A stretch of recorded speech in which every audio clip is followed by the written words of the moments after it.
Bonjour à toutes, alors nous voici pour la troisième leçon, l'épisode 3, donc c'est faire du patchwork à la machine. Donc je vais vous expliquer comment préparer votre machine, quels sont les outils qu'il faut avoir pour la coupe, puisque là on va couper directement nos tissus avec un cutter, donc ça change de la couture à la main. Et évidemment on va assembler et repasser.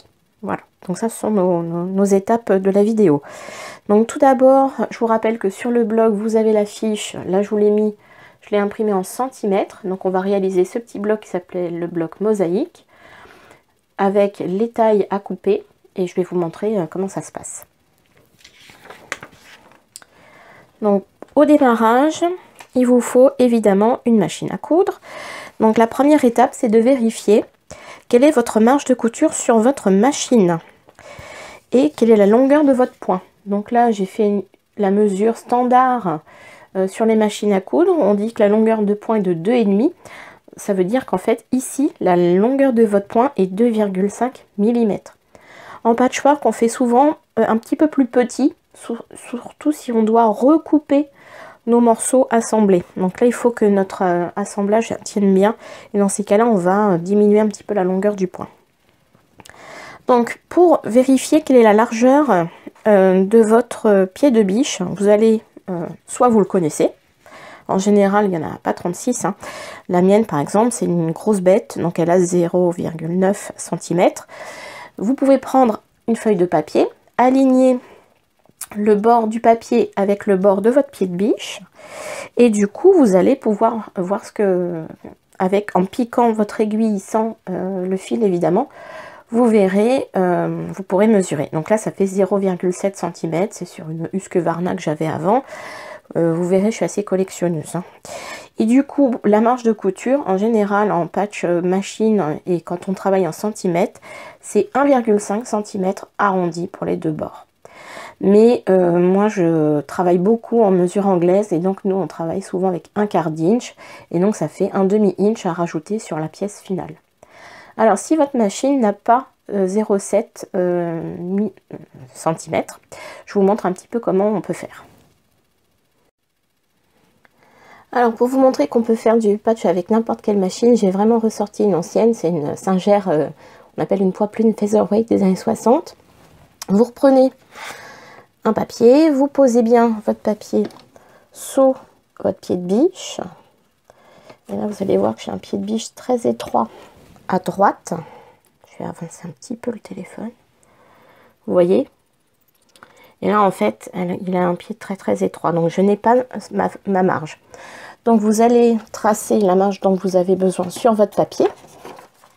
Par exemple, bon, on va reprendre ici ce que j'ai fait. Vous mettez bien l'aiguille, au pire, vous pouvez carrément la descendre, sur votre marge. Et vous posez un scotch, un masking tape. C'est un petit scotch fantaisie. L'avantage du masking tape, c'est qu'il ne laisse pas de traces de colle sur la machine. Voilà, comme ça, vous êtes sûr d'avoir bien votre repère pour travailler.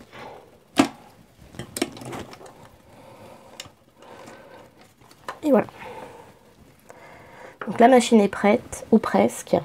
On va passer à l'équipement de la machine avec les aiguilles et le fil.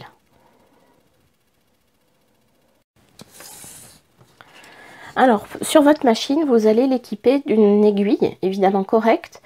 Ici, je vous montre, ce sont des Schmetz, des quilting needles, en fait des aiguilles à quilting.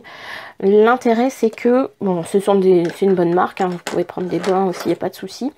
Mais en tout cas, vous prenez bien la taille 90. Alors, c'est marqué 14 en mesure américaine. Mais ne prenez pas plus petit comme c'est proposé dans la boîte, à moins d'avoir un fil fin. Il vaut mieux garder votre taille 90 pour faire des jolis points. Alors, pour les fils, ah oui, juste une petite idée, les aiguilles Schmetz, elles ont l'avantage d'avoir un code couleur sur les aiguilles là, et comme ça vous pouvez toujours savoir quelle aiguille vous avez sur votre machine. Si vous l'enlevez, si vous changez avec autre chose, vous avez toujours votre code couleur ici qui est pratique. Alors pour les fils, un fil n'importe, hein, enfin fin. Donc du DMC tout venant ici. Le Gutermann, pareil, polyester ou 100% coton, ça existe, mais les deux sont bien. Enfin, moi, j'utilise les deux. Et vous avez le Orifil, là, donc, avec la base orange. C'est la taille 50, le calibre 50. Donc, souvent, à la machine, on ne va pas changer de fil, comme on peut le faire plus facilement à la main. On va prendre un fil de couleur neutre. Donc, on aime bien le beige ou le gris pour faire tous les morceaux. À part si c'est vraiment très foncé, on va pouvoir prendre un fil qui va ressembler au tissu que l'on a. Il vous faut aussi, près de vous, on va pas se mentir, surtout les premiers temps, un déco-vite. Même moi, des fois, hein, je vais trop vite et j'assemble à l'envers. Ça peut arriver à tout le monde. Donc, votre déco-vite près de vous. Des aiguilles fines, pareil. Alors, là, j'ai des petites, deux marques différentes. Ça, c'est des primes. Elles sont pas mal pour la préhension. Vous voyez là, les petits bouts. Hop, on tire bien avec le petit bout. Et moi, j'aime bien les fines. Ici, Clover. Voilà. Bon, elles sont même passées parfois sous la machine, ce qui n'est pas terrible. Hein, mais bon, ok. Prenez aussi un coupe-fil ou un petit ciseau à portée de main. Alors, j'ai celui-là, mais j'en ai un autre sans doute. Bien, on va passer donc à la coupe. Donc, pour ça, il nous faut des outils. Une planche d'abord, auto-cicatrisante. Donc, en fait, l'idée, c'est que quand vous allez couper dessus, ça fait pas de marque. Alors évidemment, avec l'âge, ça marquera forcément. Là, vous voyez, elle est de couleur rose, mais vous avez souvent des couleurs vertes. Souvent, il y a une face en centimètres comme ici, et à l'arrière, vous avez une face en inch. Donc, c'est hyper pratique. Donc, n'hésitez pas à prendre assez grand, genre 45, au moins, voilà, sur un côté. 45 cm, il faut voir assez grand dès le départ. Ensuite, il vous faut des cutters. Donc, on appelle ça des cutters rotatifs. Si vous ne devez en prendre qu'un, c'est celui-là, c'est celui de 45 mm, voilà, 45. Donc le principe, c'est que vous avez une lame de cutter ronde que l'on dégage avec, voilà, avec cette sécurité sur le côté. Dès qu'on repose son cutter, on remet la sécurité, c'est extrêmement coupant, donc on fait très attention. Sinon, je vous mets à l'amende 1 € dans la tirelire si vous oubliez de fermer votre cutter. Celui-là, il est à 18 mm. Donc c'est pratique pour les petites pièces, quand on doit faire des arrondis aussi. Mais bon, voilà, ça, quand on est en voyage, c'est beaucoup plus petit. Et le grand, là, il fait 60 mm. Donc là, c'est un clover, toujours le même système. Hop, ça dégage la lame. Et on appuie. Ça, c'est quand on a à faire vraiment des grandes coupes très nombreuses, ou quand on va superposer des tissus, plusieurs couches de tissu. Ça peut arriver en patch qu'on aille vite et qu'on fasse trois couches d'un coup, par exemple. Voilà, pas plus, parce qu'après ça bouge un petit peu. Si vous avez des tissus un peu plus épais ou du molleton, ça peut être pas mal aussi, celui-là. Voilà pour les cutters. Et évidemment, il nous faut des règles. Alors, ce ne sont pas des règles avec lesquelles on trace, ce sont des règles de coupe.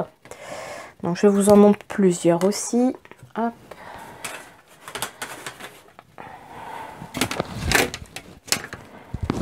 Hop, hop. Et il m'en manque une, forcément. Il m'en manque une. Bon, c'est pas grave, elle a des repères en jaune. C'est pas mal aussi. Ah, si je la vois. Voilà, comme ça, vous avez 3 marques également. Donc ça, c'est la marque Omnigrid. Bon, elle est en inch. L'avantage, c'est que vous voyez, les marques sont très faciles à visualiser. Et ce qui est important, c'est qu'on a ici, à la base notamment, des lignes, voilà, en diagonale. Et vous voyez, vous avez donc les repères 60 degrés, 45 degrés et même 30 degrés. Pour certaines formes, ça peut être très pratique. Donc ça, c'est une règle en inch. Une règle en centimètres, donc c'est une grande qui est très moche, mais bon, comme je travaille plus beaucoup en centimètres, j'en ai pas racheté une exprès pour la vidéo. Donc pareil, elle est très grande. Vous avez les repères ici en centimètres et les demi. Voilà, vous voyez qu'elle est moins bien parce qu'il y a beaucoup moins de repères lisibles. Mais bon, ça va nous servir pour aujourd'hui. Je la laisse sur le côté. Donc là, elles sont rectangulaires, ce sont des grandes rectangulaires. La grande en centimètres que je vous ai montré là, elle va jusqu'à 60 cm pratiquement, sur 16. Donc c'est bien. À en avoir une grande, c'est bien. Et à en avoir une carrée aussi, comme celle-là, là, par exemple. Donc ça, c'est une Olfa. Elle est aussi en inch. Elle est pas mal aussi. Bon, on a toujours au moins une diagonale. Elle n'a que celle-là, mais c'est pas mal. Les grands repères, voilà. Une toute petite, ça peut être pratique quand on circule. Et je vous montre la dernière qui est ma préférée. C'est une créative. C'est tombé et ça, c'est pas bien du tout. Bon, alors, une créative grid. Je vous montre l'avantage. C'est que vous avez en blanc. Voilà, je vous montre la dernière marque. C'est une créative grid. Donc, c'est une marque anglaise. Alors pourquoi je les préfère celles-là? Parce qu'elles ont d'un côté en blanc, vous voyez les unités. Donc c'est une règle en inch. Hein. Et quand on tourne la règle, on a en noir les 1,5. 1,5, 2,5, 3,5. Donc c'est très pratique. Et du coup la mesure est visible. Alors l'intérêt de ces règles de coupe, quand on les retourne, il y a une partie lisse, mais vous avez aussi une partie, je pense que là ça se voit. Ouais, ça se voit un peu rugueuse. Donc ça bloque bien sur le tissu. Quand vous mettez votre main bien à plat pour couper, elle bouge pas. Ok, voilà. Donc bon, il y a plein de marques différentes. Vous trouvez ce que vous pouvez. De toute façon, c'est pas mal pour démarrer. On fait avec ce qu'on a. Donc on va passer à la coupe des tissus. Donc je vous rappelle, dans notre modèle, vous avez déjà le premier pour faire le carré. Donc on est en centimètres.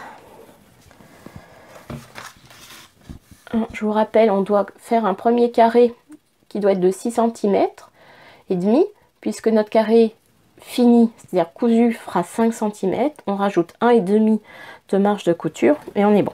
Donc, on prend la règle dans le bon sens. On a fait une coupe propre sur le côté. J'ai mon repère de lisière, donc je sais que je suis dans le droit fil. Bon, c'est un carré, c'est pas très compliqué. Vous posez votre règle, donc 6,5 le petit repère. Voilà. Et avec votre cutter, c'est un tout petit peu là. Voilà. Avec votre cutter, vous allez couper la bande, puisqu'on doit en faire au moins 2, je pense, dans ma largeur là. Vous partez du bas. Alors vous êtes debout hein, pour travailler avec votre règle. Vous êtes debout, vous mettez bien votre main à plat pour avoir de la force et vous longez la règle en plastique. Voilà. Si votre roulette commence à fatiguer, vous aurez peut-être envie de repasser un coup. Mais pareil, vous revenez pas vers vous. Vous repartez devant vous et vous allez vers le bout. Très important. Vous voyez que la coupe est hyper nette. Donc le principe de la couture à la machine, c'est qu'on ne va pas retracer du tout de traits au crayon sur nos morceaux. C'est ça l'avantage, c'est que ça va très vite. On coupe, on assemble. Donc là, je vais former mon premier carré. Voilà. Bon, je triche un peu parce que j'ai préparé les autres. Hein. Je ne vous montre qu'un seul à chaque fois. Voilà. Et on a bien notre carré de 6 cm et demi. Si on aligne, vous voyez, sur ma planche, elle est en centimètres, on a bien notre carré de 6 cm et demi. Et je referme, je montre l'exemple avec mon cutter sur le côté. Donc voilà. Donc souvenez-vous, pour notre modèle qui est celui-là à la fin, il nous faut 4 carrés clairs, un carré rouge, et après on va s'occuper des triangles. C'est ça le plus drôle entre guillemets dans la coupe aujourd'hui. Alors les triangles sont en bleu. Alors si vous avez encore votre tissu, votre marge, votre lisière, il n'y a pas de souci. Vous faites une coupe nette propre sur le côté. Et là on va couper d'abord nos triangles pour faire le triangle B. Donc vous vous souvenez, par rapport au modèle, il faut que le triangle B ait le droit fil sur l'hypoténuse, hein, le grand côté qui est en face, l'angle droit. Donc il me faut un carré, un grand carré. Donc là on va tabler sur 11 cm et on va recouper 2 fois dans les diagonales. Et bien c'est parti. Je vais faire ça en bas. Est-ce qu'on me voit là? On va remonter un peu. Donc 11 cm, on arrive là sur ma règle.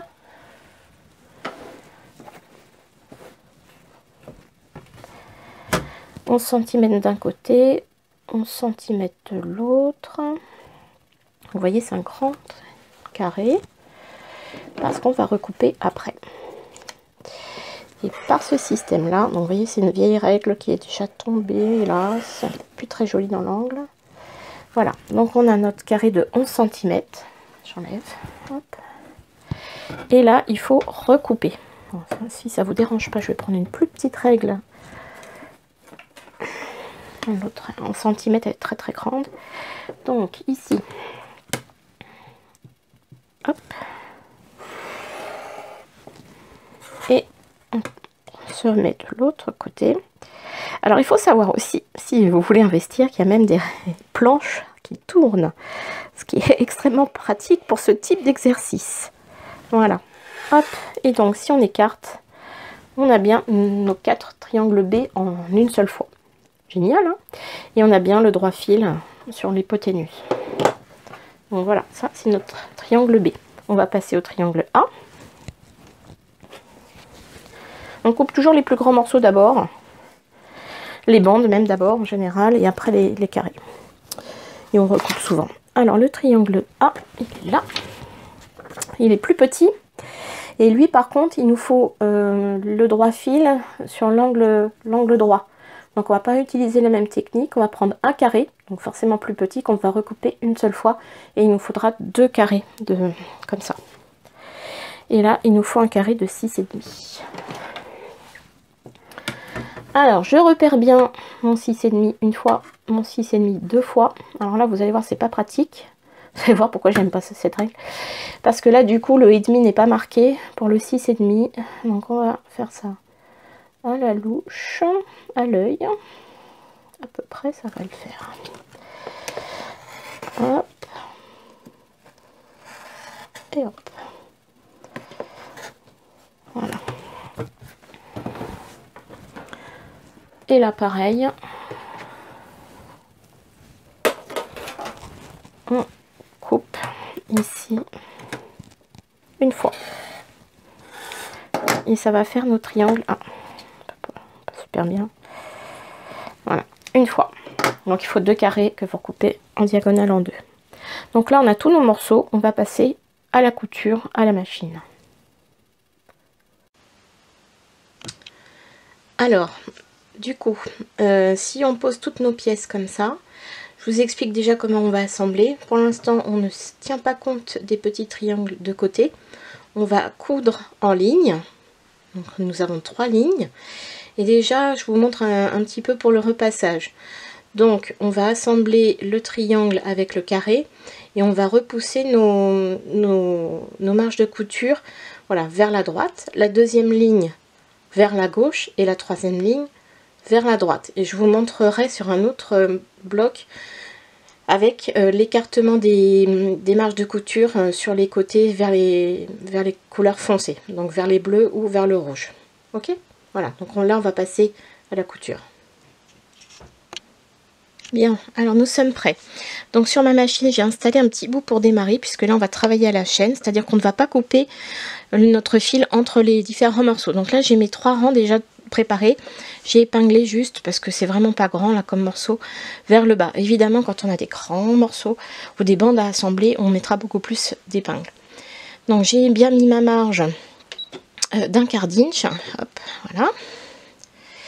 Et c'est parti.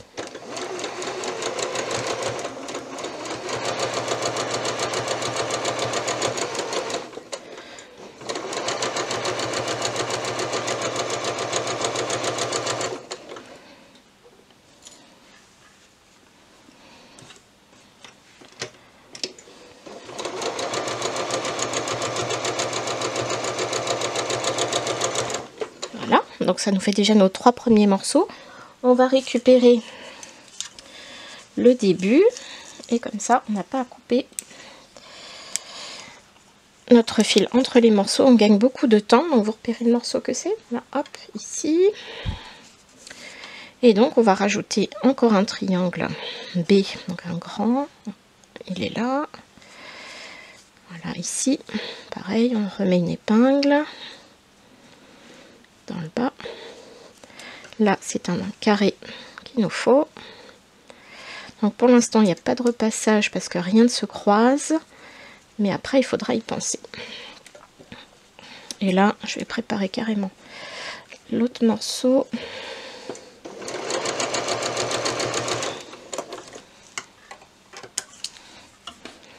Pour gagner du temps, ça sera beaucoup mieux. Non, c'est pas celui-là. Ah, rendez-moi mon morceau, là. Hop. Et là, on épingle. Peu importe là le sens haut et bas. Du moment que vous êtes bien aligné, vous voyez, sur les bords. Allez, c'est parti. Donc on est bien d'accord que votre tissu ne dépasse pas de votre pied de biche. Il vaut mieux qu'il soit même un petit peu vers la gauche que vers la droite.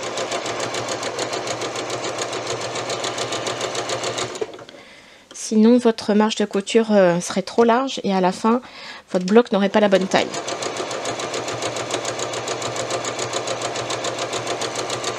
Voilà. Je reprends mon petit bout du début.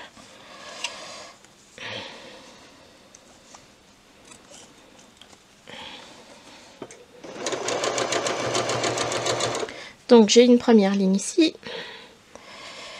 ma deuxième ligne là, hop, et du coup ma troisième qui m'attend, j'arrive, voilà, ok. Donc on a dit que les triangles on les envoyait après, on les cousait après. Donc ici, soit je mets tout dans le même sens, ici vers le bas, et là vers le haut, et l'intérêt c'est que comme ça, quand on va croiser, quand on va superposer, donc idéalement on va faire comme ça, quand vous avez la partie au dessus de vous, il faut que vos coutures aillent vers l'aiguille, et la partie qui est en dessous elle vient vers vous, et vous voyez normalement, j'espère que ça se voit bien là, ici ça s'enclenche bien, et donc vous allez poser, donc là je fais pas de repassage mais je devrais, mais c'est pour gagner du temps sur la vidéo. On va quand même tenir un peu au dessus, voilà. Si ça marche pas bien, ben, j'aurais dû repasser puis c'est tout hein. Ici pareil, j'appuie bien avec mes doigts, ça devrait le faire quand même sur un petit morceau comme ça. Donc normalement, idéalement je pique vraiment dans la couture, et comme ça, ça reste bien. Et un vers la fin pour tenir. Donc on va voir si ça fonctionne. Roulement de tambour.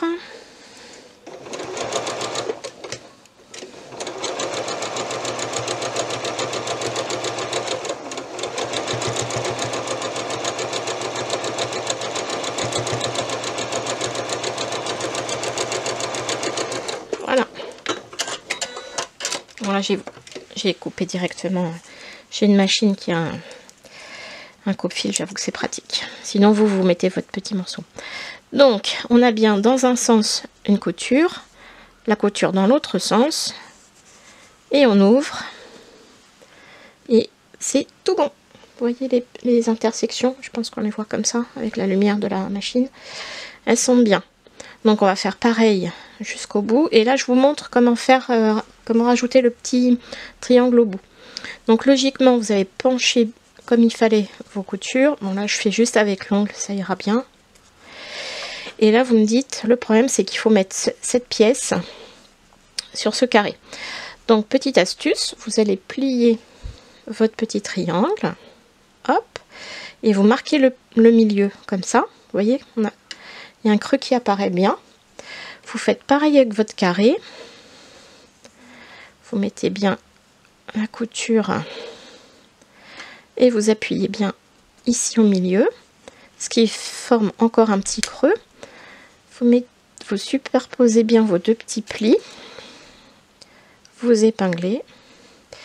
Et là, on ne va pas mettre le triangle au-dessus parce que vous voyez qu'il est fait d'une seule pièce. Il n'y a pas de couture de ce côté-là. Alors que là, oui.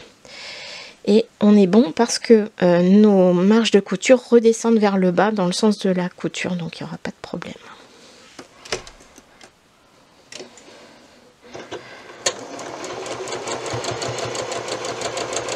Et vous guidez bien votre tissu jusqu'au bout.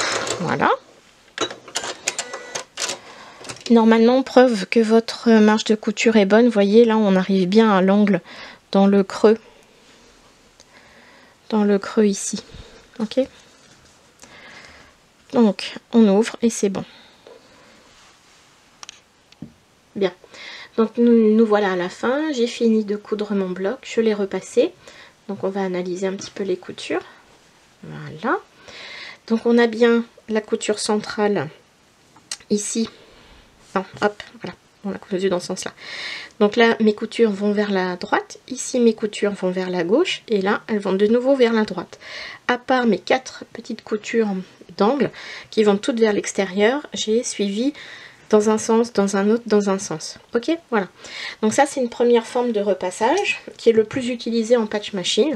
Mais évidemment, on peut aussi utiliser la méthode qu'on avait vue en couture à la main, c'est-à-dire vers les parties foncées. Hein, puisque là, ça c'était possible, il y avait une alternance. C'est pas toujours possible. Ok, voilà, ça revient au même. Donc maintenant, sur mon bloc, je dois enlever, faire mes propretés. Donc vous voyez ici, il y a des petites choses à retirer. Donc on reprend notre règle et on enlève les petites oreilles de chien, comme elles disent les américaines. Hop, hop. Voilà. Alors comme j'ai donné des mesures un petit peu grandes, vous aurez sans doute effectivement, quand vous égaliserez, à retailler un petit peu pour avoir un beau bloc bien uni. En remesurant, je vais vous montrer votre marge de couture. Ouais, je travers la marge de couture, voilà. Donc, pour être sûr de votre coup pour l'assemblage, imaginons que vous avez d'autres blocs à assembler à celui-là, il faut qu'ici, entre la pointe et le bord de votre tissu, vous ayez 0,7 cm. Ok, pour que à la prochaine couture, l'assemblage vienne bien à la pointe du triangle et ne morde pas sur le carré ou ici dans la marge. Il faut vraiment que votre couture prochaine arrive ici. Et donc pour ça, il faut qu'entre la pointe, j'insiste, et le bord de votre tissu, vous ayez 0,7 cm. Donc voilà. Bah, écoutez, j'espère que ma petite vidéo assez amateur, toujours, mais bon, c'est fait avec cœur, vous a intéressé. Et puis si vous avez des questions, n'hésitez pas à me les laisser en commentaire sous la vidéo. J'y répondrai pas de problème. Et puis la prochaine fois, on essaiera de matelassser tout ça pour faire un dessous de tasse pour notre tasse de thé ou de café. Voilà. Et bien écoutez, à bientôt.